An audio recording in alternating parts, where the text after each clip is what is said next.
Muteki et Yokoso, bah ouais. Désolé, je pensais pas que t'avais monté. Et bah alors, Muteki et Yokoso, bienvenue à tous et toutes. Salut à tous.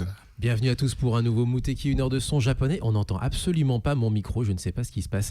Vous m'entendez bien? Nous, on t'entend bien. En retour, on t'entend très bien. Eh ben, moi, je ne m'entends pas, mais je vous entends parfaitement. Alors, c'est formidable.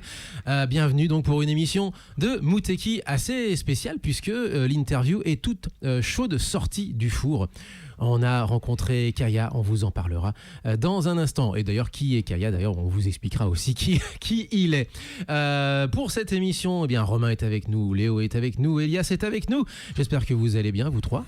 Et... Ouais, ça va. La rentrée. On est au top, hein. Bon. C'est une bonne émission ce mercredi, donc c'était cool. C'était, oui. Ouais, c'est vrai, effectivement.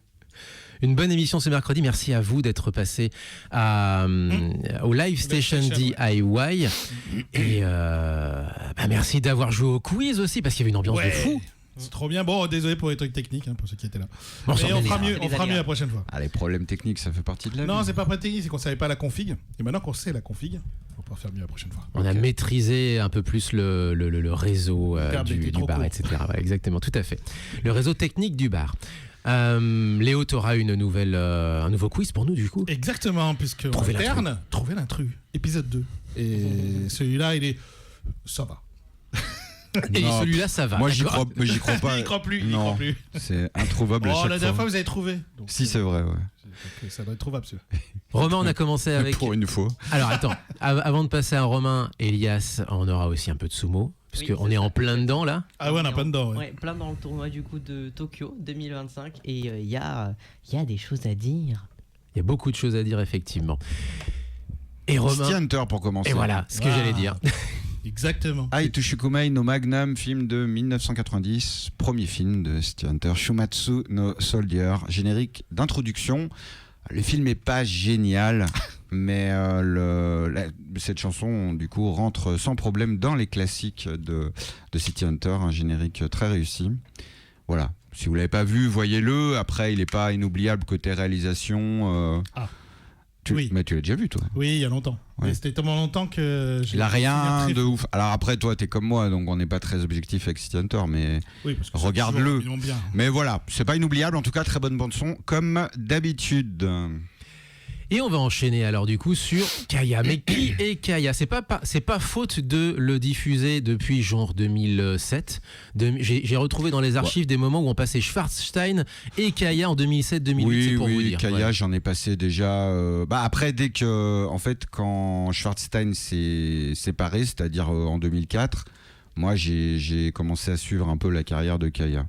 Alors, voilà. On rappelle effectivement Schwarzstein qui était un duo qui faisait partie de la grande vague visual kei qu'on a eu nous au début des années 2000 et plutôt du côté électro de la force, je dis généralement, avec évidemment de la guitare, le côté très très gothique, et électro, c'était un petit peu leur marque de fabrique par rapport à ça, donc un duo qui a laissé sa marque, qui était produit au départ je crois par Mana, je crois, un truc comme ça, ou accompagné en tout cas. Ils se sont très rapidement extirpés de cette scène. Oui, c'était une scène très intense au niveau du rock à la fin des années 90. Mana, toujours dans les bons coups, les a trouvés, produits. Effectivement, ils n'ont fait que 2 albums, ce qui est relativement peu. Et ils ont laissé une marque vraiment très durable. Quand tu vois, tu peux faire le bilan au bout de 25, presque 30 ans, 25 ans, un peu plus de 25 ans. C'est un groupe qui n'a jamais été oublié. Kaya a eu par ailleurs lui-même une très belle en tout cas carrière solo en indépendant, avec ses fans qui l'ont jamais laissé tomber. Il avait aussi dernièrement, il y a quelques années, un projet solo qui s'appelait Femme Fatale, qui était très bien, qui était un petit peu différent au niveau du son, beaucoup moins goth. Une dizaine d'années, ouais. Et tout à l'heure, on aura aussi pas une exclue, parce que il est sorti en octobre 2024, mais on peut commencer par ça d'ailleurs. C'est un titre du nouvel album de Schwarzstein. C'est le premier depuis 2002. On peut même commencer par ça, parce que du coup, enchaîner sur l'interview, ça fait beaucoup de jactance, si j'ose dire. No Problemo, premier album depuis 2002, donc pour célébrer les 25 ans du groupe, sachant que Schwarzstein s'est reformé il y a une dizaine d'années et ils ont fait des petits concerts par-ci par-là. Je crois qu'ils ont sorti peut-être 1 ou 2 EP, mais là c'est le premier vrai album complet depuis leur réunion, et depuis en tout cas le dernier qui était Artificial Hallucination au début des années 2000. Donc ça reste toujours aussi gay, hein, évidemment. C'est de l'électro-goth quand même très sombre. À 9h du matin, oui. C'est vraiment très goth, mais justement, c'est intéressant de voir il a toujours gardé un petit côté, un petit peu ce côté-là Kaya quand même.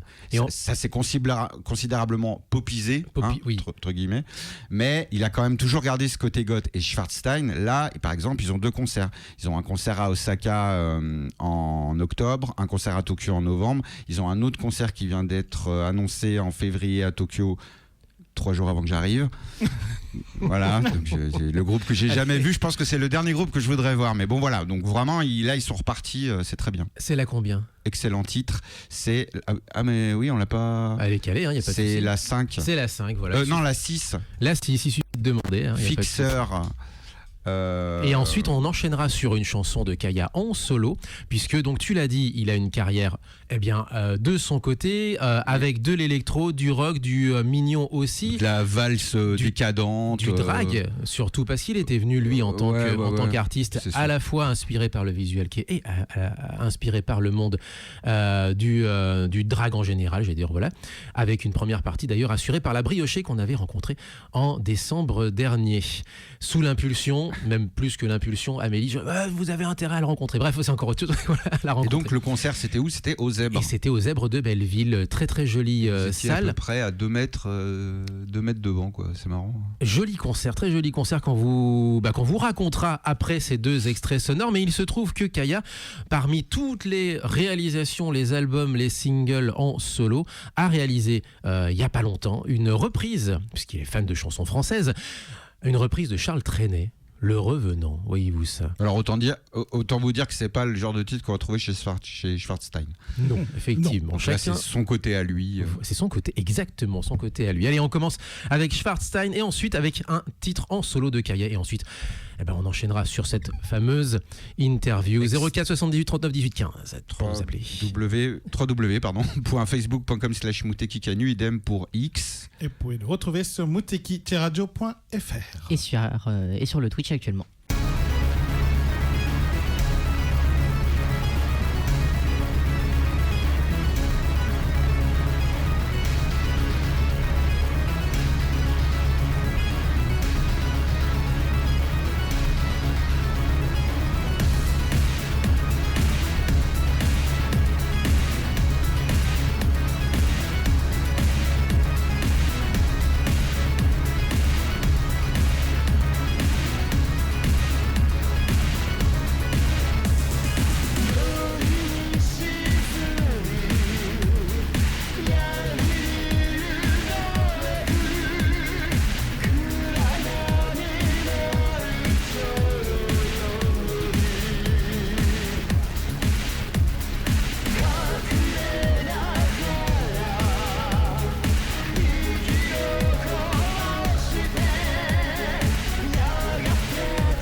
無敵を聞きやがれ。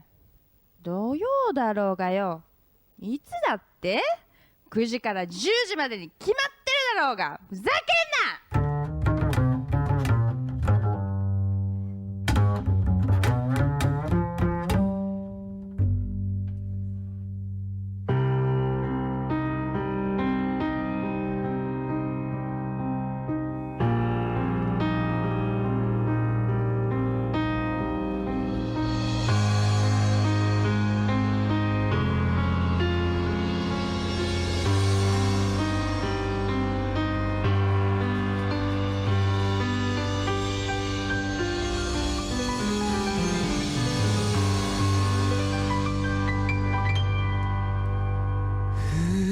冬の嵐に激しくなる窓押さえてふと見る歩道の向こうに薄く待っている我々にあの真っ黒なものは何昔の痛みのように薄く待っている我々に悪魔にも見えるけどひょっとしたら守護天使怖くって懐かしいあの黒いものは何わけのわからない不思議なこの気分死ぬほど怖いのに目をそらすことできない古い壁の片隅大病院の白い部屋肌が電球輝く埃っぽい楽屋の隅カビの生えた油絵大きなだけで陳腐な絵ルーブル級のそれらのありふれた幽霊たち潰れたトマトじゃないしおれたキャベツでもない見るたびに形と変わるあの黒いものは何きっとあれば見果てぬ夢の幽霊慣れきった暮らしの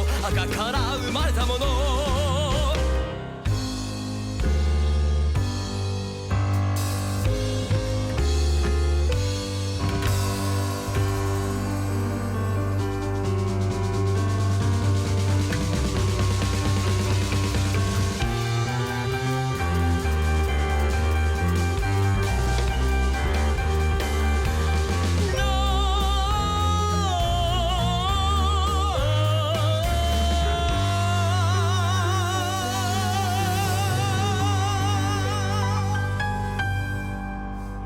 そういえば子供の頃黒い汽車に憧れ世界の果てまで行けるの夢見たエッフェル塔に登る夢歌だけに生きる夢別の世界の空地の果ての海辺をそして今いくつもの夜と季節やれ過ごし果たしてない約束を棚にいっぱいにしまったまままだ出かけようとしている約束破ろうとしているまだ負けそうになっているさすらいの誘惑に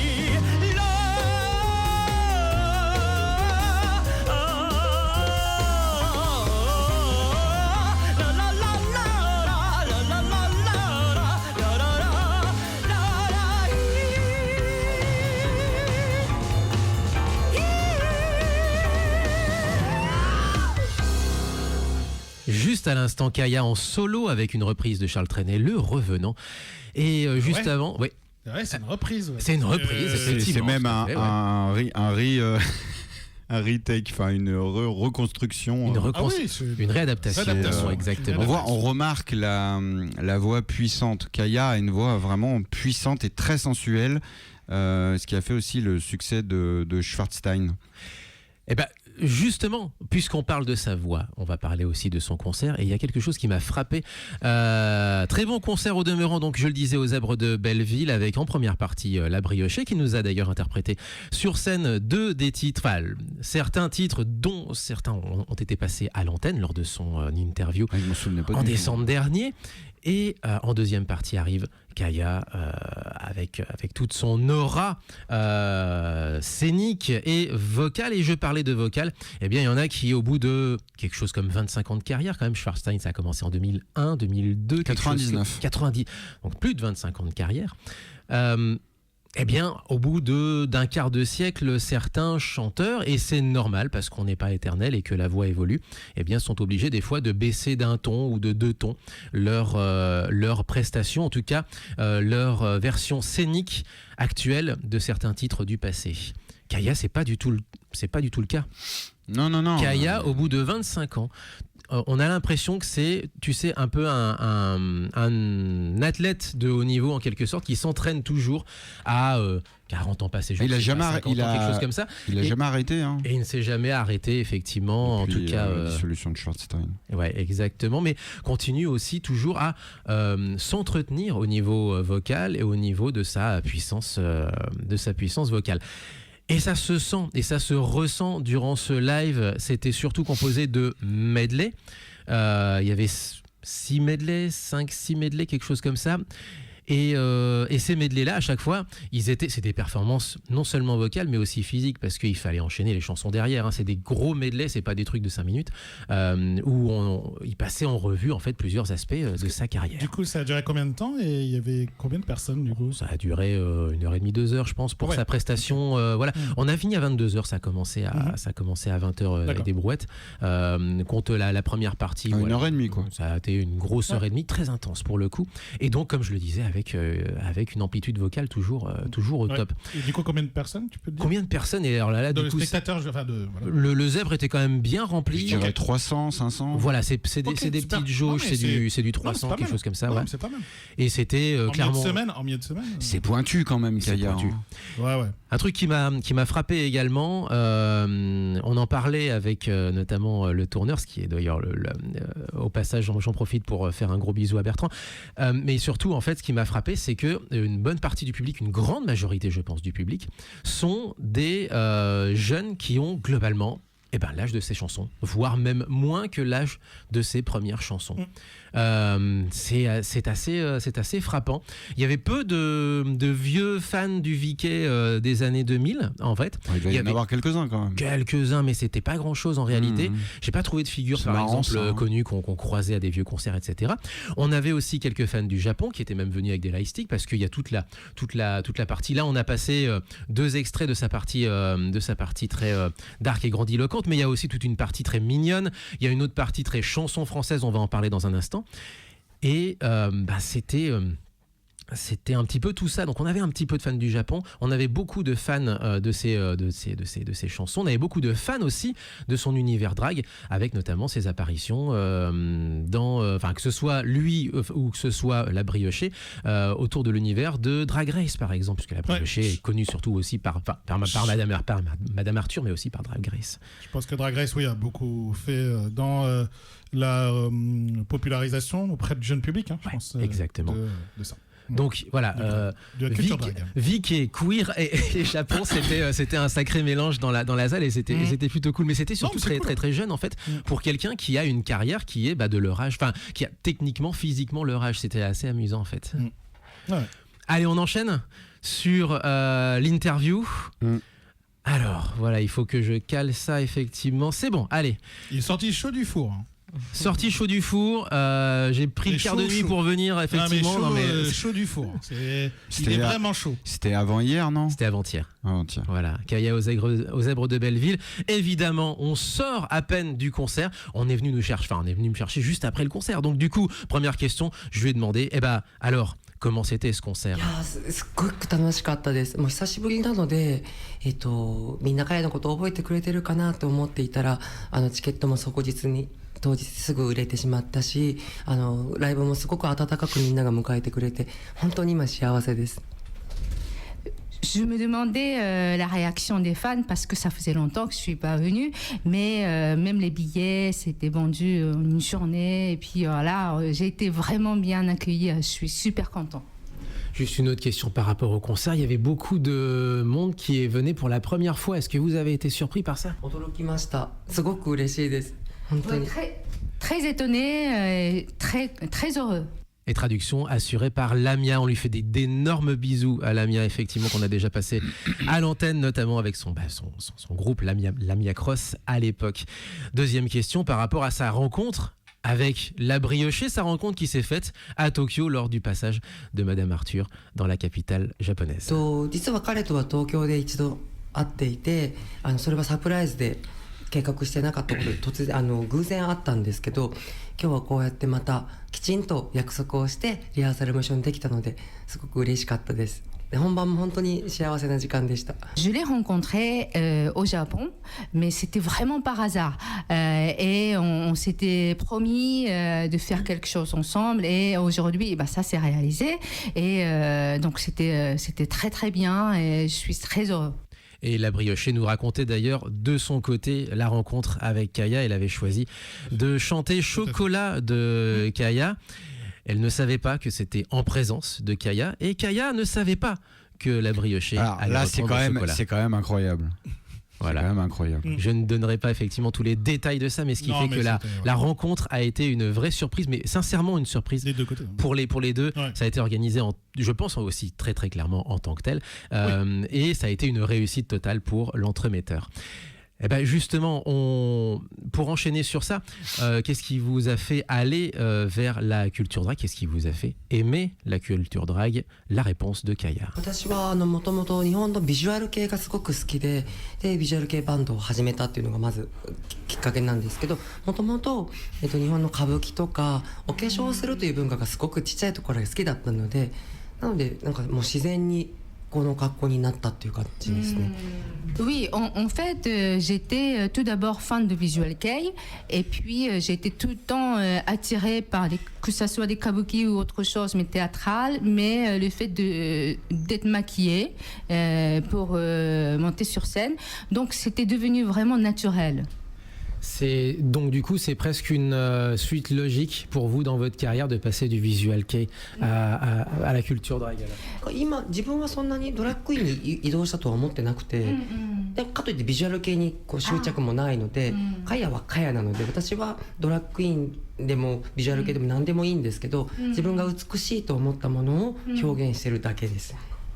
En fait, je me considère pas non plus drag queen ni visual kei. Je suis Kaya et c'est en fait je mets mon concept de beauté en avant. Donc voilà, c'est ce que je représente. Et puisqu'on parle de beauté, un peu plus tard dans l'interview, là je fais un petit saut, une ellipse temporelle, je vais demander aussi ce qui lui a fait aller vers le visual kei, le rock théâtral en général, parce que j'ai senti durant l'interview que le visual kei, c'était d'une certaine façon qu'une étape, et tu l'avais dit Romain, hein, c'était pas forcément quelque chose sur lequel il était absolument arc-bouté. Mais qu'est-ce qui a fait aller vers ce rock très grandiloquent, en tout cas c'est cette musique très très théâtrale? 歌舞伎とつながるんですけど、男性が女性のドレスを着てかっこいい、その性別にとらわれない、ただ美しいというものだけを性別とかその国籍とか何も関係なく追求してるという姿勢が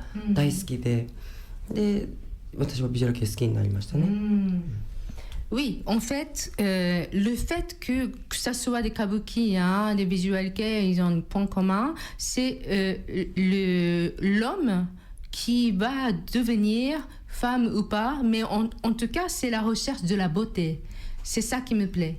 Voilà, d'accord, ok. ドラッグクイーンと大きく違うのが、ドラッグクイーンは女性をデフォルメしたものがあると思うんですけど、私がやりたいのは美の追求、そうなので、別に女性じゃなくても男の格好で男っぽい王子様だったり王様だったりでもいいですし、ただこういう格好が多いのがやっぱりドレスの方が、女性のお洋服の方がデコラティブなものが多いから着てるというのが大きいですね。なので女性性をすごく前面に出したいわけではないかもしれない。Oui, en fait, donc moi je pense que drag queen, en fait, c'est déformation de l'image de femme. Pour moi, hein. Okay. Mais moi, en fait, je considère que visual kei, en fait, c'est vraiment la recherche de beauté. Et du coup, femme, c'est beau, belle, quoi.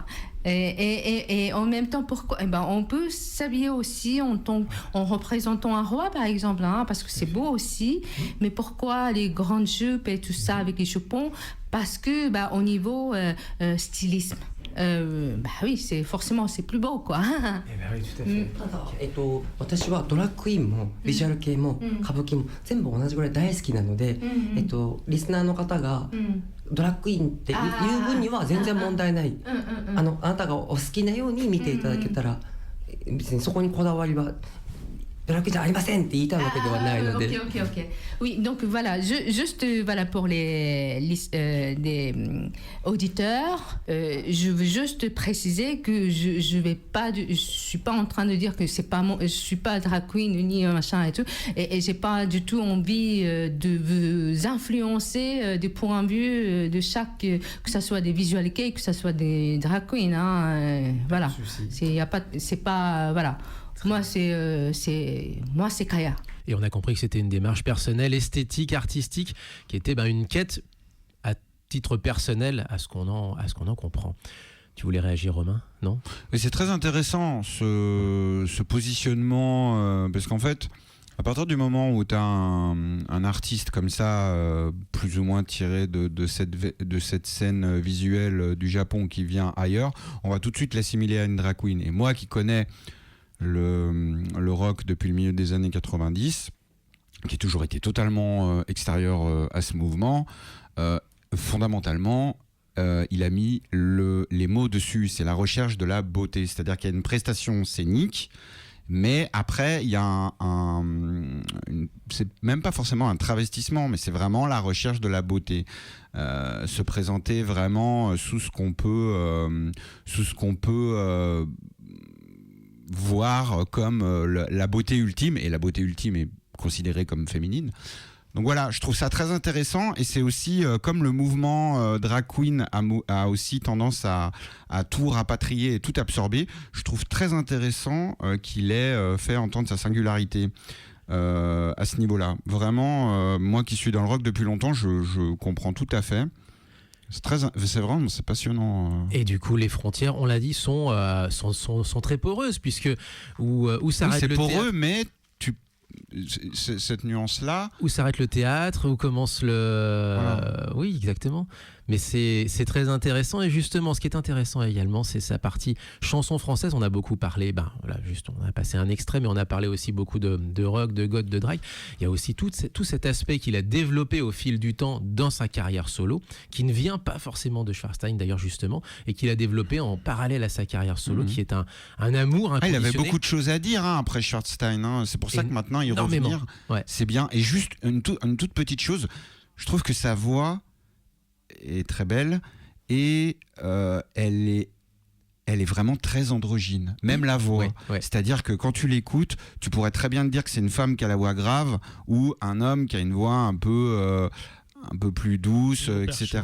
Même la voix, en fait, tu vois, son côté de la recherche de la beauté féminine, il va jusque dans la voix, plus ou moins consciemment, sûrement. Mais c'est marquant. Avec une frontière qu'il décide de fixer ou pas, d'ailleurs. Voilà, exactement. Oui, et puis il l'explique, c'est son concept. C'est son concept. C'est Kaya. Voilà, c'est ça. Il veut pas. En tout cas, dans l'interview, on ressent bien que il veut pas se faire enfermer dans une étiquette drague ou visual. C'est son concept. Pas d'étiquette. Un peu de mélange, et il fait comme il l'entend. Pas d'étiquette. Et je pense que c'est ça aussi qui lui permet de s'épanouir, je pense. Effectivement. Et donc, on va enchaîner peut-être sur la chanson française. Je rappelle juste très rapidement que le titre qu'on vous a passé avant de la reformation de Schwarzstein, on le rappelle, le groupe d'origine de Kaya, avec Hola, la composition, et Kaya au chant, Kaya qui compose un peu aussi. C'est l'album Demigod, je sais pas comment on dit, qui est sorti donc en octobre pour célébrer les 25 ans de Schwarzstein. Uniquement disponible par correspondance sur leur label, c'est un peu compliqué, mais bon, voilà, faut trouver quelqu'un au Japon qui peut vous aider. On passe à la chanson française. Il y a un événement qui lui a fait tomber en amour pour la chanson française. Écoutez. 小さい頃からずっとフランスが好きで、子供の頃に家族でフランスに来たこともあって、でフランスの文化は全て好きなんで、食べ物も好きだし、ファッションも好きだし、建築物も全部好きだし、でいつかフランスの音楽をって思っていた時に日本の三輪明宏、明宏三輪に出会って。で彼の影響で始めたのが大きいですね。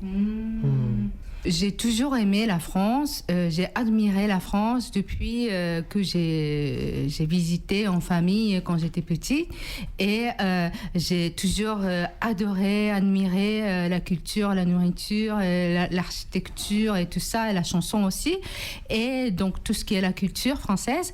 Et au niveau d'un truc qui m'a poussée, c'était de rencontre avec les chanteurs de chansons français au Japon, qui s'appelle Miwa Akihiro.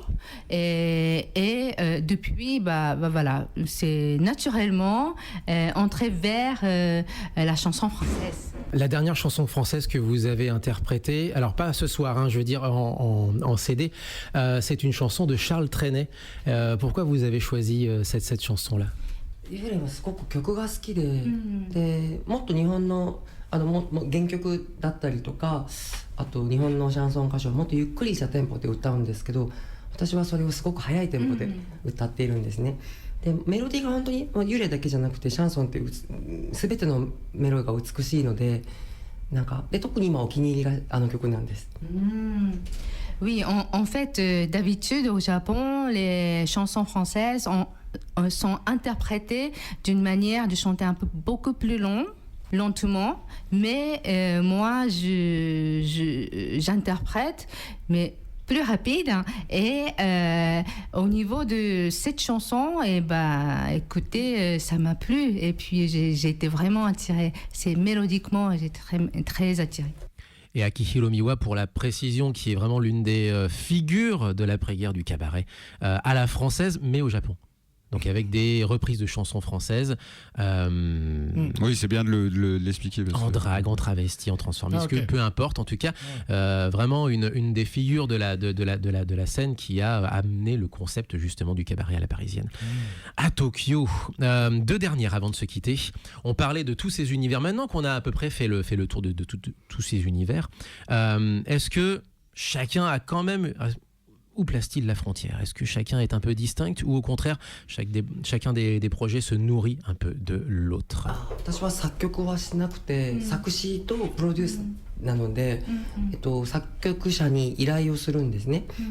で、次はこういうコンセプトで作品を作ろうって思って、じゃあこういうスタイリッシュな曲を作ってくださいっていうようなオファーをするので、なんかこうでも本当好きに自分が思うままというか、好きなものをその時のこう心に正直に、心が求めるまま作ってるって形ですね。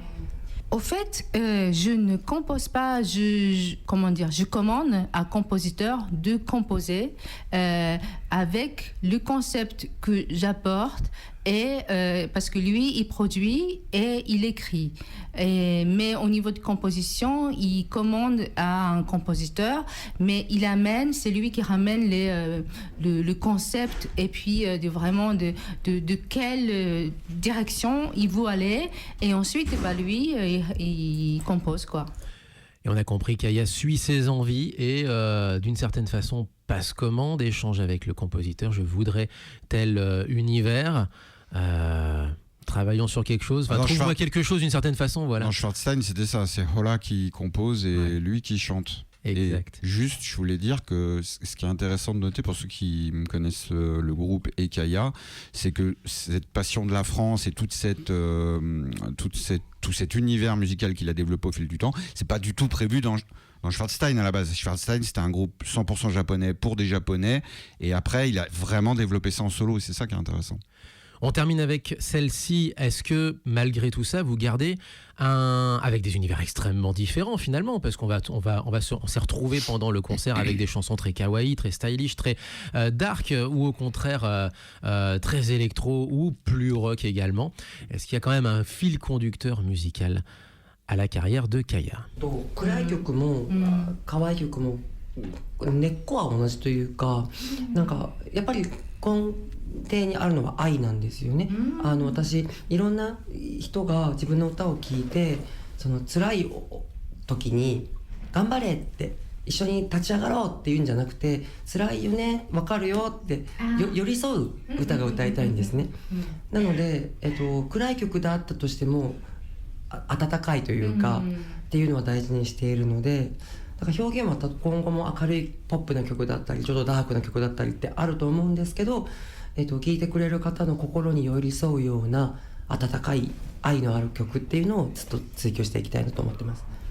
Oui, en fait, que ça soit les chansons un peu plus pop, que ça soit un peu plus sombre, mais le concept de la base, c'est pareil, c'est de l'amour et la compassion. Donc, si c'est pour les gens, comme tout à l'heure on disait, voilà, il y avait des gens qui écoutent ces chansons quand ils sont en difficulté. Mais c'est la compassion, tu vois. Mais t'inquiète pas, je suis là, quoi, tu vois. Et c'est ça, que ça soit un peu plus, si c'est plus gai, mais il y a toujours l'amour qui est là, quoi. On a compris, voilà, mais non, mais je pense que c'est un très joli point final, c'est-à-dire que s'il y a un fil conducteur, eh bien c'est effectivement l'amour, j'allais dire l'amour et la recherche aussi du beau. C'est fou parce que dans Schwarzstein, la définition de Schwarzstein selon Holla et Kaya, donc d'une voix commune, c'était la matérialisation un petit peu de la décadence à venir dans un futur proche. Donc tu vois, la philosophie elle est quand même très différente en solo, quoi. Exact. Merci en tout cas pour ce petit moment passé avec Kaya. En tout cas, c'était vraiment instructif. Merci à ceux qui ont rendu ça possible et on leur fait des gros bisous. Et la mienne, ça faisait longtemps qu'on l'avait pas entendu. Hein. Ça faisait longtemps qu'on l'avait pas entendu aussi, ça fait plaisir. On va peut-être enchaîner, Léo, avec ton quiz. Et puis moi, j'avais une petite surprise aussi par rapport à Kaya, mais ce sera pour plus tard. Le quiz dure qu'une minute et vous aurez un peu de temps après pour réfléchir. Donc, le principe, c'est trouver parmi les 4 extraits qui ont 15 secondes chacun l'intrus par rapport au thème à trouver. Donc il y a 1 point pour le thème, il y a 1 point si vous me dites l'intrus. Après vous pouvez me dire le groupe ou l'animé ou le titre de l'intrus. Trouvez le thème, trouvez l'intrus, c'est parti.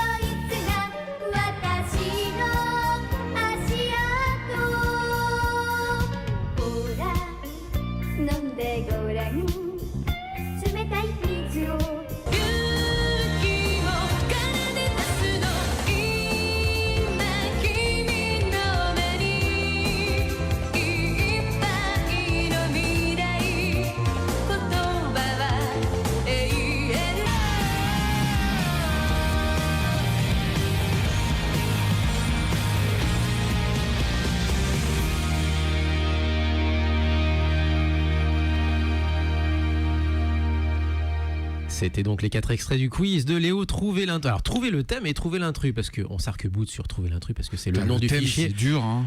Mais le thème c'est l'eau. Ah, pas exactement. Mais tu es presque. C'est la mer. Oui. Voilà. Okay, c'est la mer. J'en étais sûr. Le thème. Par contre, il faut trouver l'intrus. Alors, moi, je dirais le 4e. Le 2e. L'intrus, c'est le 4e. Ah, mince, ok. Donc, on va dire que c'est bon. Après, c'est pas évident l'animé. Du 4e, si vous l'avez pas vu l'anime. Moi je l'ai vu, mais par déduction des premiers, étant donné que tu connais le thème, c'était un truc vraiment. Alors j'avais une idée, c'était pas Sally ou non. Comme ça doit avoir un rapport avec la mer, ça aide.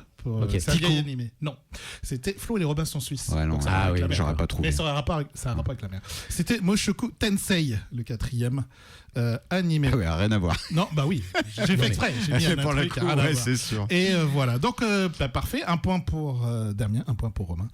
Pour trouver l'intrus, bien entendu, pour ceux qui veulent jouer sur Instagram et qui sont à l'émission sur Twitch, ne dévoilez rien, parce qu'on diffusera lundi les 4 extraits et puis on laissera la semaine pour les gens pour trouver avant de donner la réponse en fin de semaine. Sachant que la semaine dernière nous avions eu une bataille des décennies qui a été remportée par Madoka. Alors, pas non plus à l'unanimité. Moi, j'ai eu un vote TikTok, par exemple, sans Euphonium, point barre, et genre vraiment... Ah oui, mais après, c'est les générations, je pense. Parce qu'un sound d'Euphonium, il faut le trouver quand même. Hein. On était c'est pas trouvé, c'est instrument avant. Bataille des décennies, donc c'était instrument avant, un thème avec 2 trucs exactement. de 2 décennies différentes. Donc il y avait Kimagange Road, le thème de Madoka au saxophone, et Sound Euphonium. Non mais très bonne série, Sound Euphonium, mais c'est hyper pointu, quoi. C'est un peu pointu.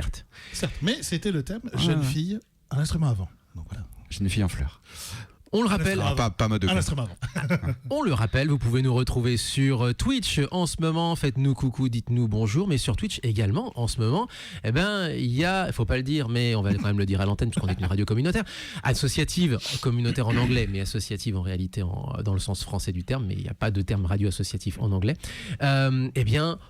Il y a aussi du sumo qui traîne quelque part sur Twitch. Cherchez, trouvez, il n'y aura pas trop de difficultés à trouver du sumo en direct en ce moment. Et Elias, qu'est-ce qui se passe alors durant ce tournoi de Tokyo alors ? Alors du coup, pour ma part, j'ai les news par rapport au 6e jour, donc c'était par rapport à hier. Okay. On va rapidement parler des 2 Yokozuna, donc Onosato, qu'on avait pu suivre lors du Nagoya 2025, donc le tournoi d'il y a 2 mois. Ouais. Et du coup, l'autre Yokozuna, celui qui du coup était parti par forfait dû à une blessure, du coup, Osho-Ryu. Osho-Ryu du coup revient avec puissance sur le doyo, étant donné qu'il est à 6 victoires pour 0 défaite actuellement. Ça va. C'est fantastique. Et sa dernière victoire était contre OO, et du coup ça marque actuellement, depuis qu'il est Yokozuna, ses meilleurs débuts.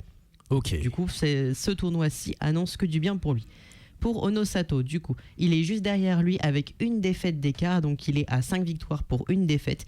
Une défaite contre du coup le jeune je vais y arriver, Akuoho. Akuoho, ouais, c'est ça. Qui est du coup, en fait, comme il était plus trapu et techniquement plus agressif que Onosato, ça a été forcément plus difficile pour lui de se défendre. Et on va rapidement parler de je vais y arriver, Aonishiki, qui est du coup le grand vainqueur du dernier tournoi de Nagoya, qui pour l'instant a un bon tournoi, un bon début de tournoi, avec 4 victoires pour 2 défaites. Ok. Donc pour l'instant, les Yokozuna tiennent leur rang. Exactement, voilà. c'est ça. Fin de première semaine. Pas une fois. Oh, tout de suite. C'est un vrai Yokozuna japonais. Donc pour le coup. Voilà. Et pas. Ce qui plaît aux conservateurs. Hein. Ils aiment pas trop. Hein, les fameux conservateurs japonais. Ils aiment pas trop quand c'est pas des japonais. Hein. Ouais. Prenons l'exemple en fait du coup de Osho-Ryu. Osho-Ryu techniquement il est mongol et en fait du coup c'est actuellement l'un des meilleurs Yokozuna montants au niveau du Japon, mais comme il est mongol, c'est un peu la bataille avec Onosato quoi. Ouais, non mais c'est après c'est l'éternel débat. Ils ont eu quand même 15 ans. Pas, hein. 15 ans sans Yokozuna japonais. Le seum était grand, le seum était présent. Comme dirait Gotun, on salue Olivier Fallet au passage. Sachant que c'est quand même un sport très conservateur, faut le dire. C'est ça. Le sport national. Exactement. On enchaîne avec le baseball après. Alors, on enchaîne. Oh, le baseball qui perd des adhérents, mais ça, c'est. Ouais, j'ai vu un article aussi. C'est un autre débat, c'est dans le chat. J'ai pas pu le lire parce qu'il faut payer l'article, mais j'ai trouvé une autre manière de. T'es comme moi, toi. T'arrêtes quoi. J'ai trouvé une autre manière de trouver l'article. On en reparlera un jour. Voilà, on en reparlera. On enchaîne du coup. Je vais très vite. Donc, championnat du monde d'athlétisme à Tokyo. Justement, avec un bilan japonais très très moyen, puisqu'il n'y a pour l'instant qu'une médaille de bronze au 35 km marche masculin. Pour le reste, que des pas de médailles, sachant que notamment il y avait un espoir pour le javelot féminin, mais elle s'est fait éliminer dès les qualifs. On avait dit. Donc c'est compliqué. Donc on verra fin du championnat du monde ce week-end. Juste un mot de baseball, puisque Shohei Ohtani est encore rentré dans un autre club. Encore cette semaine. Il a frappé son 50e home run cette semaine. Et dans le même match, il a aussi été lanceur. Oui. Et devinez quoi ? Il a fait 5 manches parfaites, sans coup sûr, donc sans hit, ce qui n'est jamais arrivé.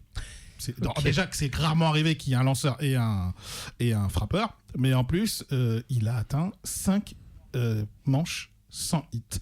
Mais il a quand même perdu, ça qui est terrible. Mais le mec, il fait tout. Ils ont quand même perdu 9-6. C'est ça il fait tout, même le café. Ils menaient 4-0 à un moment et ils sont défoncés après parce qu'ils ont remplacé. C'est pas grave, c'est pour la beauté. C'est pour la beauté. Ouais, c'est pour la beauté. Et puis Ohtani reste légendaire là-bas. Je vous raconte pas le truc, c'est de la folie. Enfin, aux États-Unis, Ohtani, c'est de la folie. Et dernière déception, l'équipe de volley du Japon masculine qui malheureusement se fait sortir dès la phase de groupe, ce qui est très décevant. 3e du groupe après 2 défaites 3-0, ce qui fait mal. Entre le Canada et la Turquie. Et évidemment, ils ont gagné le dernier match contre la Libye 3-0, mais ça ne suffit pas. Bon, après, ils peuvent se consoler en disant que la France a fait pareil. Ils se sont fait éliminer aussi en phase de groupe, ce qui est ultra décevant.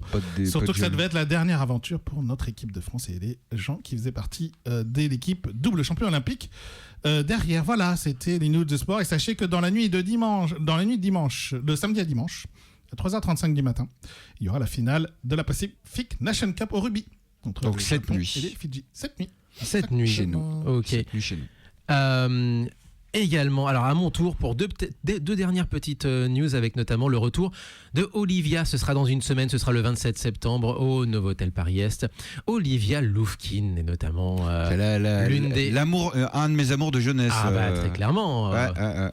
Alors elle, je crois pas qu'il y ait une radio dans le monde qui l'ait plus passé que Mouteki, quoi. Ah oui, clairement. Je pense qu'elle pourrait demander je pense la SACEM à Radio Canu pour des chansons passées entre, on va dire, 2000 et 2010. Voilà. Ouais, ça c'est. Après, je m'en suis un peu, après ça 2010, m'a un peu lassé, mais entre guillemets, mais ouais. Donc retour alors. Retour d'Olivia avec un meet and greet autour de Nana évidemment pour les 25 ans de la franchise, j'ai envie de dire, parce que du coup c'est les 25 ans de quoi, du manga, de l'animé? Non, du manga. Du manga. Voilà, c'est du manga. Qui n'a toujours okay. pas de fin malheureusement. Alors elle a annoncé à Ayazawa qu'elle veut faire la fin parce qu'elle elle dit que elle manque très peu de chapitres. Et elle dit qu'elle voudrait le faire. Ok. Après on verra si elle peut le faire. Mais... On enchaîne sur la fin. Tu as une petite dernière news, Romain, ou pas? Non, toi ça va? Non, ça va. Parce que du coup, on va se quitter avec une chanson un petit peu longue. C'est journée du patrimoine aujourd'hui, donc profitez-en. C'est vrai. Essayez d'aller. Patrimoine musical japonais. Parlons-en. Oh. Album de reprise de Kaya, réalisé en partie grâce à un crowdfunding de la part des fans de Kaya. Un album de reprise qui s'appelle Dress. Et une des chansons a retenu mon attention. Évidemment, je me suis dit, ah putain, Romain, il vient. Oh, j'ai dit un gros mot à l'antenne, je suis désolé. Oh mince, Romain, il vient. Il faut absolument qu'on la passe. Tsumi Tobatsu, donc reprise de Shiina Ringo par Kaya. Donc c'est improbable, mais forcément, il faut que ça passe sur Mouteki. Tsumi Tobatsu, qui veut donc dire crime et châtiment, et qui est plus ou moins une référence plus ou moins directe à Dostoïevski. Et c'est parti, on se quitte avec ça. Portez-vous bien, vive le son japonais. La semaine prochaine. Allez, ciao, Mata, la semaine prochaine.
ます朝の山手通りタバコの秋が恋捨てる今日もまた足の踏み場はない小部屋が孤独を甘やか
ララ